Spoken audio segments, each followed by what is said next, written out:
On behalf of the American people. But since the last question is not on the subject at hand, I will take one actual last question on the subject at hand. So I will give, yes. What you're proposing, or what the president is proposing here, does not sound like it's in keeping with American tradition when it comes to immigration. The Statue of Liberty says, give me your tired, your poor, your huddled masses, yearning to breathe free. It doesn't say anything about speaking English or being able to be a computer programmer. Aren't you trying to change what it means to be an immigrant coming into this country if you're telling them you have to speak English? Can't people learn how to speak English when they get here? Well, first of all, right now, it's a requirement that to be naturalized, you have to speak English. So the notion that speaking English wouldn't be a part of our immigration systems would be actually very ahistorical. Secondly, I don't want to get off into a whole thing about history here, but the Statue of Liberty is a symbol of liberty enlightening the world. It's a symbol of American liberty lighting the world. The poem that you're referring to that was added later is not actually part of the original Statue of Liberty, but more fundamentally, the history. But more fundamentally, you're saying the that history. That does not represent. I'm saying that. What I'm the saying that country the has always notion. thought of I'm saying the notion that the. I'm saying the notion. I'm sorry. No, Jim, let me ask you a question. That sounds like some national park revisionism. No, what I'm asking you is... The Statue of Liberty has always been let me ask you a question. of hope to the world for people to send do you believe, people to this country. And they're not always going to speak English, Stephen. Jim, they're not do you always believe, going to be highly skilled. They're not always going to be... Jim, I appreciate your speech. Jim, I appreciate your speech, so... Let's talk about this. It was a modest... Jim, let's talk about this. In 1970, when we let in 300,000 people a year, was that violating or not violating the Statue of Liberty law of the land? In the 1990s, when it was 500,000 a year, was it violating or not violating the Statue of Liberty law of the land? Was it violating? When it was 700,000 a year. No, tell me what years.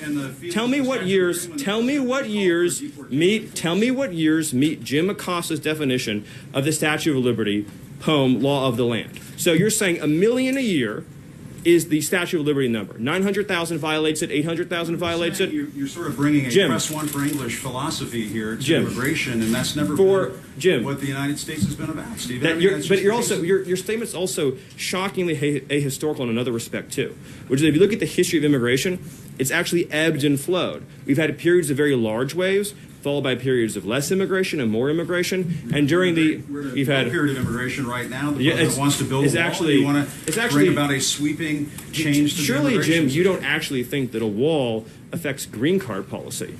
You couldn't possibly believe that, do you? Actually, the notion that you actually think immigration is at a historic law. The foreign-born population in the United States today, Jim, staff on Monday talking about how border crossings. Do you really? I want to be serious, Jim. Do you really at CNN not know the difference between green card policy and illegal immigration? Sir, you really don't know that? Cuban immigrant. He came to this country in 1962, right before the Cuban Missile Crisis, and obtained a green card. Yes, people who immigrate to this country can eventually. People who Jim, immigrate as a factual question, Jim, not through Ellis Jim, Island, as a factual question, ways, do obtain a green card at some point. They do it through a lot of hard work, and yes, they may learn English as a second language later on in life. But this whole notion of they could learn, they have to learn English before they get to the United States. Are we just going to bring in people from Great Britain and Australia?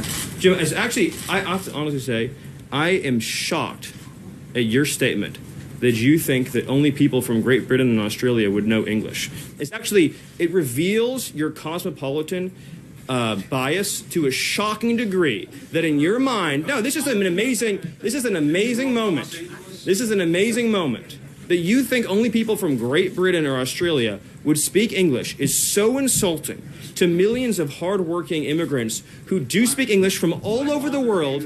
Jim, have you honestly never met an immigrant from another country who speaks English outside of Great Britain and Australia? Is that your personal experience? Of course there are people who come But that's not what you said. And it shows your cosmopolitan bias. And I just want to say... It sounds like you're trying to engineer the racial and ethnic flow of people into this country. Jim, that is one of the most outrageous, insulting, ignorant, and foolish things you've ever said. And for you, that's still a really...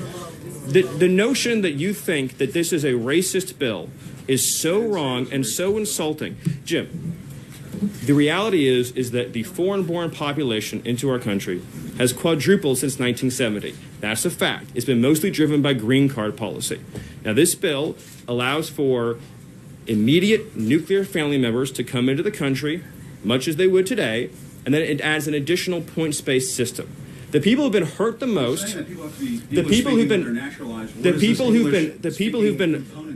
who've been hurt the most by the policy you're advocating are What policy am I advocating? apparently just unfettered, uncontrolled migration. The people who've been hurt the most by the policy. What you're doing is for The people who've been hurt the most by the policy that you're. The people who've been hurt the most by the policy you're advocating are immigrant workers and minority workers and African American workers and Hispanic Are you workers. targeting And it the has African no. American community now? You brought it up again. You said you wanted to have a conversation and not target. Is it going to be a target? This is what we want to do. Using the African American community, are you going to target? I'm not trying to be funny. But Right, you and keep I know what saying you're this. saying. What you're saying is 100% correct. Thank you. We want to help unemployed African Americans in this country and unemployed workers of all backgrounds get jobs. And insinuations like Jim made, trying to ascribe nefarious motives to a compassion immigration measure designed to help newcomers and current arrivals alike, is wrong.